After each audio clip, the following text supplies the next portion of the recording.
शहीद राणी बेनज़ीर भुट्टो। शहीद ज़ुल्फ़िकार अली भुट्टो जी वॾी न्याणी बेनज़ीर भुट्टो जी विलादत 21 जून 1953 ईस्वीअ ते कराचीअ में थी। संदसि नालो त बेनज़ीर रखियो वियो हो, पर नंढपण में संदसि ख़ूबसूरत ऐं गुलाबी रंग जे करे ख़ैस घर में पिंकी सॾींदा हुआ। बेनज़ीर भुट्टो हिकु क़दावर ऐं तमामु हसीन औरत हुई, जंहिंजी शादी 1987 ईस्वीअ में सिंध जे हिकु ॿिए सियासी ख़ानदान में थी। संदसि वर आसिफ अली ज़रदारी नवाबशाह जे बुज़ुर्ग सियासतदान हाकिम अली ज़रदारी जो फ़र्ज़ंद आहे, जेको नानाणे तरफ़ खां सिंध में इल्म जी शमा रोशन कंदड़ शख़्सियत हसन अली अफंदीअ सां वास्तो रखे थो। आसिफ अली ज़रदारी पाकिस्तान जो सदर रही चुको आहे। ख़ैस 3 ॿार, हिकु पुटु बिलावल ऐं 2 न्याणियूं बख़्तावर ऐं आसफ़ा आहिनि।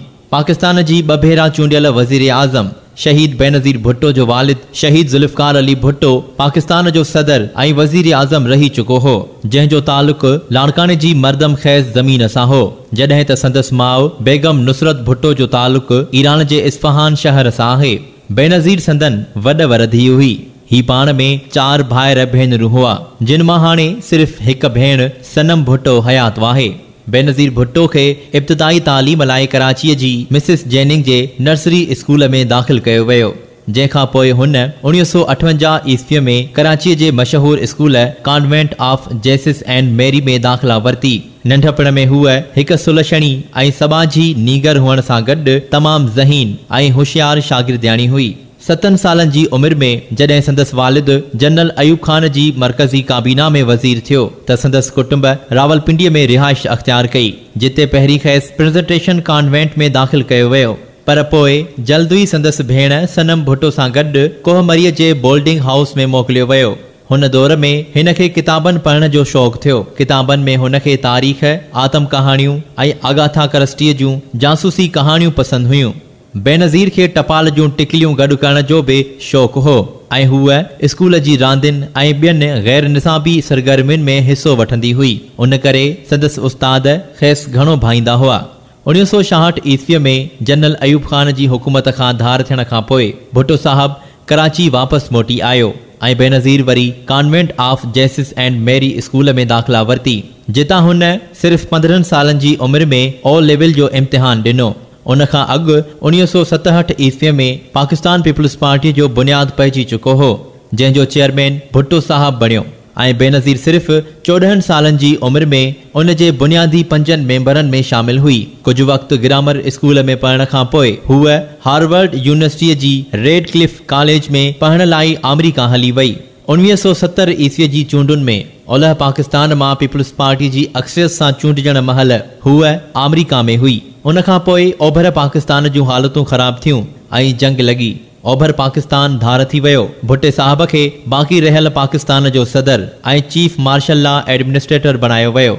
उन दौर में बेनज़ीर भुट्टो जीअं 1972 ईस्वीअ में उन्हारे जी मोकलुनि में पाकिस्तान आई, त भुट्टो साहब खेसि पाण सां हिंदुस्तान वठी वियो, जिते खेसि शिमला में इंदिरा गांधीअ सां मिलणो हो। उन मुलाक़ात 18 सालनि जी नौजवान बेनज़ीर जी ज़िंदगीअ ते वॾो असरु छॾियो। अमली सियासत जो संदसि उहो पहिरियों तजुर्बो हो, जिते हूअ अख़बारुनि, रेडियो ऐं टेलीविज़न वारनि जी तवजा जो मर्कज़ बणिजी वई हुई। उतां मोटी हूअ वरी वापसि अमेरिका पढ़ण हली वई। उते पंहिंजे 4 सालनि वारे कोर्स खे पूरो करे सियासत में ग्रेजुएशन करण खां पोइ पाण मुख़्तसिर अरसे लाइ पाकिस्तान अची वरी पंहिंजे वालिद जी ख़्वाहिश मुताबिक़ ऑक्सफोर्ड यूनिवर्सिटीअ में वञी दाख़िला वरिताईं, जेको पाण बि उतां पढ़ियो हो। जंहिं वक़्तु 14 अगस्त 1973 ईस्वीअ ते मुल्क जो आइन नाफ़िज़ कयो वियो, बेनज़ीर पाकिस्तान में आयल हुई। उन खां पोइ भुट्टो साहब मुख़्तलिफ़ दौरनि में हुन खे पाण सां गॾु वठी वेंदो हो। उन करे हुन खे केतिरनि ई मशहूर माण्हुनि सां मिलण जो मौक़ो मिलियो। उहा संदसि लाशऊरी तरबियत हुई जेका संदसि वालिद करे रहियो हो। उन साल ऑक्सफोर्ड में बेनज़ीर खे यूनियन जी डिबेटिंग सोसाइटी जी स्टैंडिंग कमेटीअ जो मेंबर चूंडियो वियो हो। उन खां कुझु वक़्तु पोइ हुन उन्हीअ यूनियन जे सदर लाइ चूंड विड़ी ऐं 1977 ईस्वीअ में हूअ पहिरीं एशियाई छोकिरी हुई जंहिं उहो उहिदो माणियो हो। 1977 ईस्वीअ में पढ़ाई पूरी करे डिग्री वठी बेनज़ीर वापसि वतन आई ऐं पंहिंजे पीउ जे पारां बैनुल सूबाई राब्ता कमेटी जी ख़ासि सलाहकार बणाइण खां पोइ उन हैसियत में संदसि आफ़ीस भरिसां ॿी आफ़ीस में वेहण लॻी। 4 जुलाई 1977 ईस्वीअ ते मुखालिफ़ धुर सां मुआहिदो थियण खां पोइ जनरल ज़ियाउल हक़ ओचितो 4 ऐं 5 जुलाई जे विच वारी राति में भुट्टे साहब जी हुकूमत जो तख़्तो ऊंधो करे छॾियो। भुट्टे साहब जी नज़रबंदीअ खां पोइ बेनज़ीर पंहिंजे ख़ानदान सां कराची मोटी आई। भुट्टे साहब जी गैर मौजूदगी में बेगम नुसरत भुट्टो खे भुट्टे साहब जी गैर मौजूदगी में पाकिस्तान पीपल्स पार्टी जी क़ाइम मक़ाम चेयरपर्सन बणायो वियो ऐं बेनज़ीर खे संदसि सेक्रेटरीअ तौरु ज़िम्मेवारियूं ॾिनियूं वयूं। हुन जे भाइरनि खे माउ मुल्क खां ॿाहिरि उमाने छॾियो हो त जीअं उहे पंहिंजे पीउ जी आज़ादी लाइ दुनिया जे ज़मीर खे जॻाइण जो कमु कनि। भुट्टे साहब जो केस हलंदो रहियो।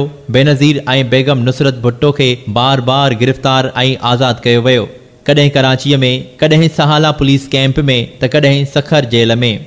जॾहिं भुट्टे साहब खे फांसी ॾियण जो फ़ैसिलो थियो उन वक़्तु उहे ॿई सहाला जेल में हुयूं। उन खां पोइ खेनि भुट्टे साहब सां मुलाक़ात लाइ रावलपिंडी नियो वियो, जेका साणसि संदन आख़िरी मुलाक़ात हुई। भुट्टे साहब जी शहादत जिते बेनज़ीर खे दुनिया जे हिन वॾे ॾुख सां आशना कयो, उते मंझसि वॾी तब्दीली आंदी, जो पोइ हूअ बेहद बहादुर, बेडपी, पुरएतमाद ऐं बेबाक औरत बणिजी उभरी। मोहतरमा पंहिंजे किताब डॉटर ऑफ द ईस्ट जी पहिरीं सिट इहा लिखी हुई त मूं पंहिंजी हिन ज़िंदगीअ जो पाण इंतख़ाब न कयो, पर उन मूंखे चूंडियो हो। हालतुनि हुन खे फौलाद बणाए छॾियो। बाद में बेगम नुसरत भुट्टो जी बीमारीअ सबबि खेसि पाकिस्तान पीपल्स पार्टी जी शरीक चेयरपर्सन ऐं पोइ चेयरपर्सन बणायो वियो। मार्च 1981 में PIA जो हिकु जहाज़ अगवा थियो, जंहिंजो इल्ज़ाम संदसि भाइरनि ते लॻाए बेनज़ीर ऐं बेगम नुसरत भुट्टो खे वरी गिरफ़्तार कयो वियो, जिते ॿई 1982 ईस्वीअ ताईं क़ैद रहियूं। उन खां पोइ बेगम नुसरत भुट्टो सख़्तु बीमार थी पई ऐं डॉक्टरनि फेफड़नि जे कैंसर जो मर्ज़ तशख़ीस कयो, जंहिंजे इलाज लाइ खेसि विलायत वञण जी इजाज़त मिली ऐं बेनज़ीर खे कराची वारे घर में नज़रबंद कयो वियो। 1984 ईस्वीअ में बेनज़ीर खे कन में शदीद सूरु पियो, जंहिंजे इलाज लाइ विलायत वञण जी खेसि इजाज़त मिली। ईअं हूअ ईंदड़ 6 सालनि लाइ मुल्क खां ॿाहिरि हली वई। लंडन में हुन कन जी ऑपरेशन कराई। 1985 ईस्वीअ में फ्रांस में संदसि भाउ शाहनवाज़ जी ओचिती वफ़ात ज़हर ॾियण सां थी त पाण फ्रांस हली वई ऐं संदसि मैयत खणाए पाकिस्तान वापसि आई। इहो संदसि ज़िंदगीअ जो ॿियो सान्यो हो, जंहिंसां खेसि मुंहुं ॾियणो पियो। भाउ खे पंहिंजे पीउ जे भरिसां दफ़न कयाई। उन वक़्तु जनरल ज़ियाउ खेसि नज़रबंद करायो। बहरहाल हूअ पंहिंजे भाउ जे क़तल केस जी पोइवारी करण ख़ातिर वरी कुझु वक़्तु ॿाहिरि हली वई।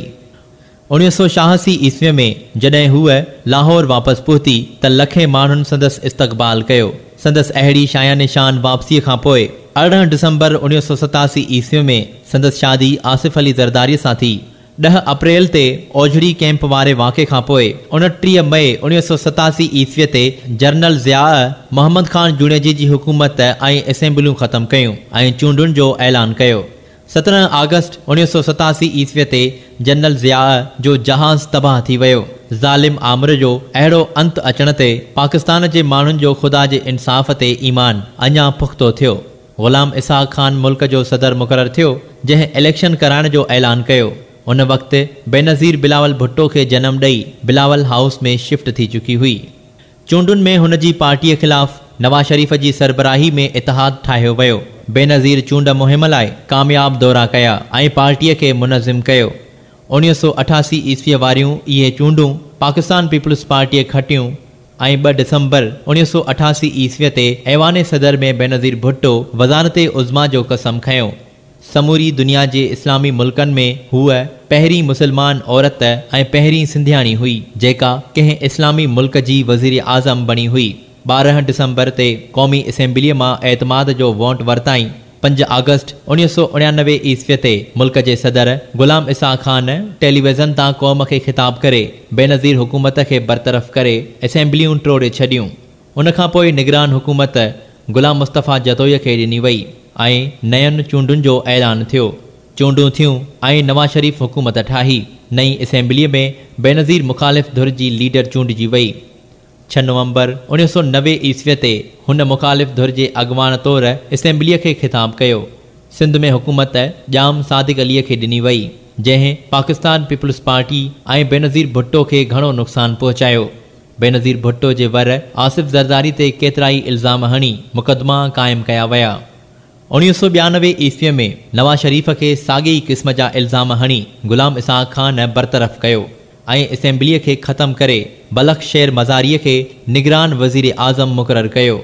1993 ईस्वीअ जी पछाड़ीअ में हिकु भेरो वरी चूंडूं थियूं ऐं बेनज़ीर खे ॿियो भेरो वज़ीर आज़म बणायो वियो।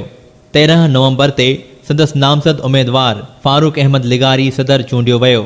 कुझु वक़्तु अमन सां हुकूमत करण खां पोइ वरी विगोड़ शुरू थी विया।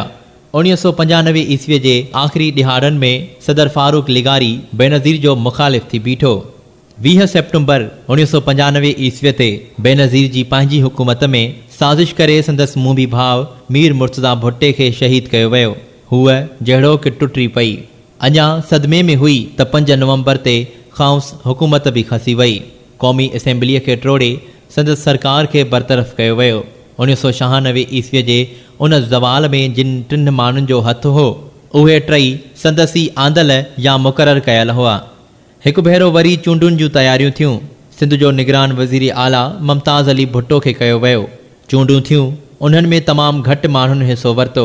बहरहाल 17 फरवरीअ ते नवाज शरीफ़ जी हुकूमत क़ाइमु थी। 1997 ईस्वीअ जी पछाड़ीअ में बेनज़ीर खे वरी केतिरनि ई केसनि में कोर्टुनि खे मुंहुं ॾियणो पियो।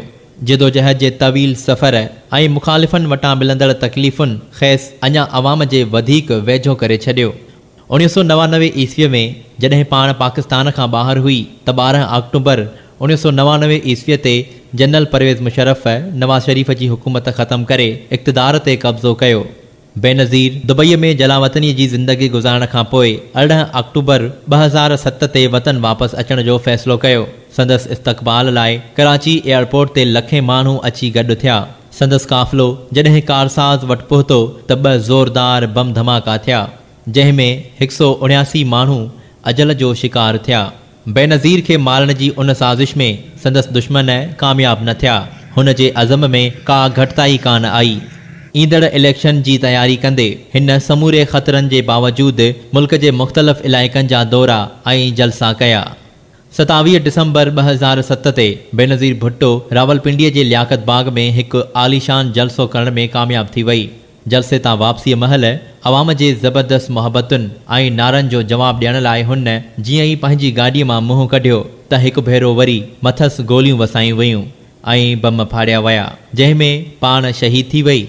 इहो न सिर्फ़ सिंध जो पर पाकिस्तान जो इंतहाई वॾो नुक़सानु आहे, जंहिंजो पुरावो शायदि कॾहिं बि न थी सघे। समूरी दुनिया ऐं पाकिस्तान संदसि ॾुख महसूसु कयो, पर सिंध जे माण्हुनि उन खे ज़ाती ॾुख सम्झी लुड़क लाड़िया ऐं सख़्तु एहतजाज कयो।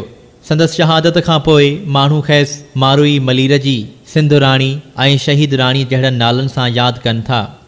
मोहतरमा बेनज़ीर भुट्टो साहिबा जी ख़ुदादाद ज़हानत ऐं सियासी बसीरत जो सॼी दुनिया एतराफ़ कयो आहे। हुन पंहिंजे इक़्तिदार दौरान ऐं इक़्तिदार खां पोइ केतिरनि ई सऊबतुनि जो दिलेरीअ सां मुक़ाबिलो कयो। वज़ारत उज़्मा दौरान मथसि केतिरा ई इल्ज़ाम हया विया, पर वक़्त जूं हुकूमतूं उहे साबित न करे सघियूं। वालिद बुज़ुर्गवार जी शहादत, 2 भाइरनि जी शहादत, वालदा जी मुसलसल बीमारी, क़ैद ऐं नज़रबंदी ऐं खावंद जी मुख़्तलिफ़ इल्ज़ामनि तहत मुसलसल नज़रबंदी ऐं गिरफ़्तारियूं वग़ैरह। पर पोइ बि सिंध जी हिन न्याणीअ हौसलो न हारियो, पर परॾेह में रही पंहिंजी पार्टीअ जी क़यादत कई। मोहतरमा बेनज़ीर भुट्टो पंहिंजी आतम कहाणी डॉटर ऑफ द ईस्ट नाले सां लिखी, जंहिंजो सिंधीअ में तर्जुमो मुराद अली मिर्ज़ा कयो आहे। साॻे ई किताब जो उर्दू तर्जुमो सजाद बुखारीअ मशरिक़ की बेटी जे नाले सां कयो आहे। 27 दिसंबर 2007 पाकिस्तान जी तारीख़ जो कारो ॾींहुं हो, जॾहिं लियाक़त बाग रावलपिंडीअ में मोहतरमा बेनज़ीर भुट्टो ते कातलाणो हमिलो करे ख़ैस शहीद कयो वियो। ख़ैस गढ़ी ख़ुदा बख़्श भुट्टो में संदसि अबाणे क़ब्रिस्तान में पंहिंजे शहीद वालिद ऐं भाइरनि जे भरिसां दफ़न कयो वियो, जेका संदसि अबदी आरामगाह आहे।